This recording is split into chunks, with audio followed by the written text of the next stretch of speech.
Dare in Christ. இன்று நாம் பார்க்க இருக்கிற வாக்குத்தத்தமான வசனம் எரேமியா 30 அதிகாரம் வசனம் 17.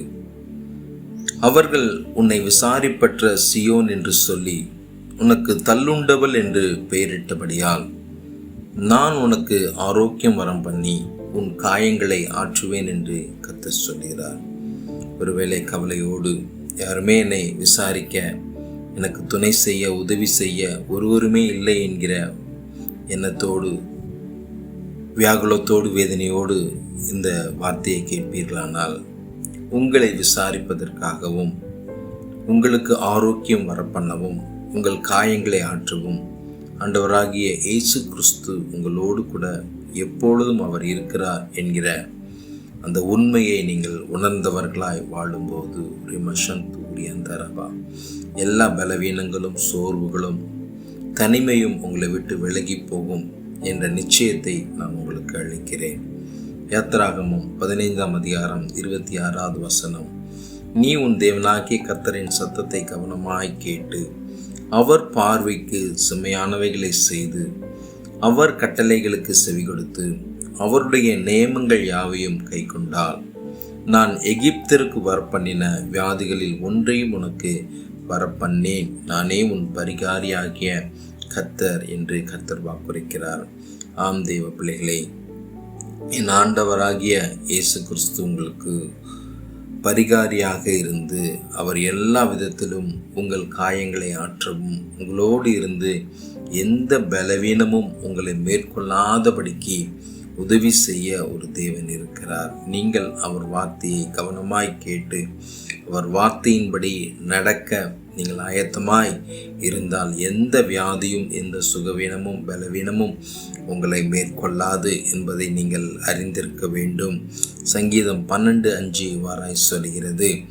ஏழைகள் பாழாக்கப்பட்டது நிமித்தமும் எளியவர்கள் விடும் பெருமூச்சின் நிமித்தமும் நான் இப்பொழுது எழுந்து அவன் இயங்குகிற பாதுகாப்பிலே அவனை வைப்பேன் என்று கர்த்தர் சொல்கிறார். ஒருவேளை எனக்கு வசதி இல்லை பாஸ்டர், செலவு செய்கிறதுக்கு எனக்கு பணம் இல்லை பாஸ்டர் என்று பெருமூச்சோடு, வியாகுலத்தோடு, வேதனையோடு கடந்த நாட்களில் ஒரு சகோதரி வெள்ளூர்லேருந்து கூப்பிட்டாங்க. பாஸ்டர், என்னுடைய ஹஸ்பண்டுக்கு கணையத்தில் கேன்சர், என்ன செய்கிறதுன்னு தெரில, 9 லட்சம் கேட்குறாங்க, எப்படி கட்டுறதுன்னு தெரியல, கர்த்தர் தான் எங்களுக்கு உதவி செய்யணும் அப்படின்ட்டு மிகவும் கண்ணீரோடு கூட சொன்னார்கள். அந்த கண்ணீரை கர்த்தர் கேட்கிறார், அந்த கண்ணீரை கர்த்தர் பார்க்கிறார், அந்த வியாகுலத்தை கர்த்தர் பார்க்கிறார், அந்த பெருமூச்சை கர்த்தர் கேட்கிறார். நிச்சயமாக அவர்களுக்கு உதவி கிடைக்கும் என்று கர்த்தர் வார்த்தை கொடுத்திருக்கிறார்.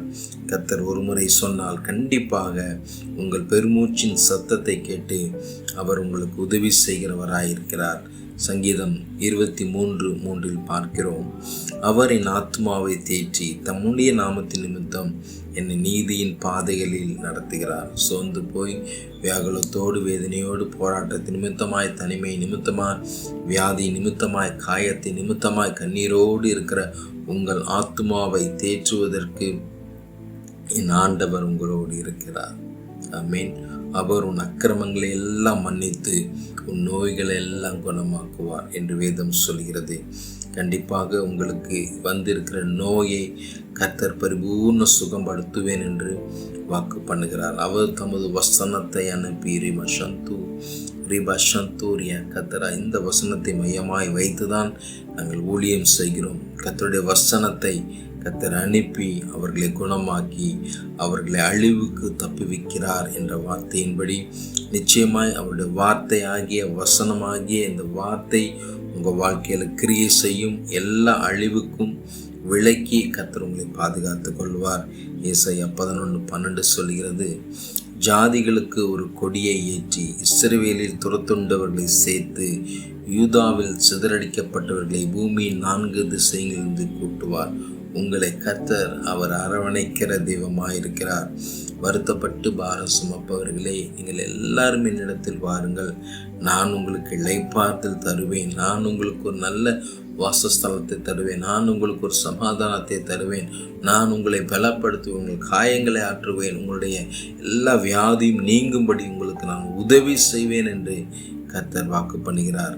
ஏசாயா 30:26 கர்த்தர் தமது ஜனத்தின் முறிவை கட்டி அதன் அடிக்காயத்தை குணமாக்கும் நாளிலே சந்திரனுடைய வெளிச்சமும் சூரியனுடைய வெளிச்சத்தை போலவும் சூரியனுடைய வெளிச்சம் ஏலத்தனையான 7 பகலின் வெளிச்சத்தை போலவும் இருக்கும். உங்கள் வாழ்க்கையில் இருக்கிற பிரச்சனைகள், போராட்டங்கள், நிந்தைகள், அவமானங்கள், வேதனை, கண்ணீர், துக்கம் மாறும்போது அளவில்லாத சந்தோஷம், அளவில்லாத மகிழ்ச்சியை நீங்கள் பெற்றுக்கொள்வீர்கள் என்பதில் மாற்றமில்லை. இந்த வசனத்தில் அடிக்காயத்தை, ஏன்னா அடி புண்ணு, அந்த ரூட்டை கர்த்தர் எதனால் அந்த பிரச்சனையோ அந்த பிரச்சனையை கர்த்தர் நிச்சயமாய் உங்கள் வாழ்க்கையில் மாற்றி உங்களை ஆசீர்வதிக்க அவர் சித்தமுள்ளவராயிருக்கிறார். 33:6 இவ்வாறாய் சொல்கிறது எரேமியா, இதோ நான் அவர்களுக்கு சௌக்கியமும் ஆரோக்கியமும் வரப்பண்ணி அவர்களை குணமாக்கி அவர்களுக்கு பரிபூர்ண சமாதானத்தையும் சத்தியத்தையும் வெளிப்படுத்துவேன். ஆமேன்.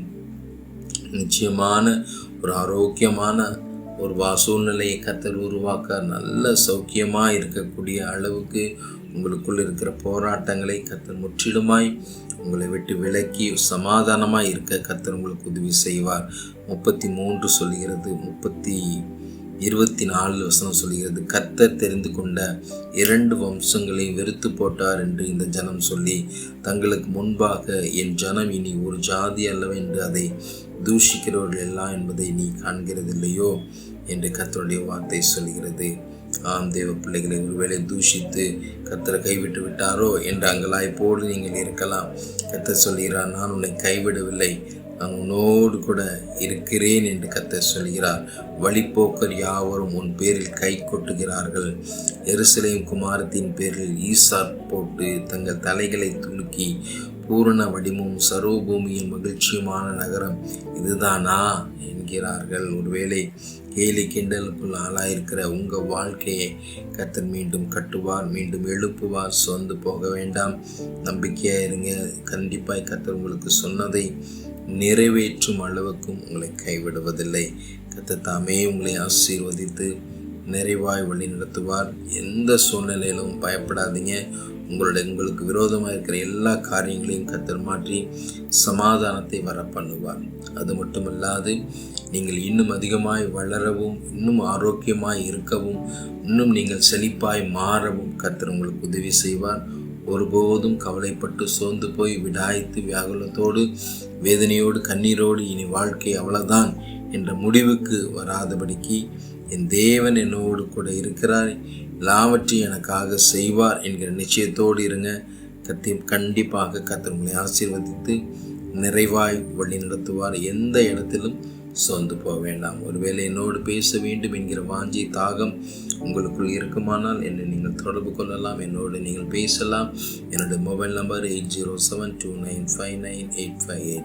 I am Pastor and Prophet P. Benjamin Newton. I am at Trichy. God bless you. Thank you.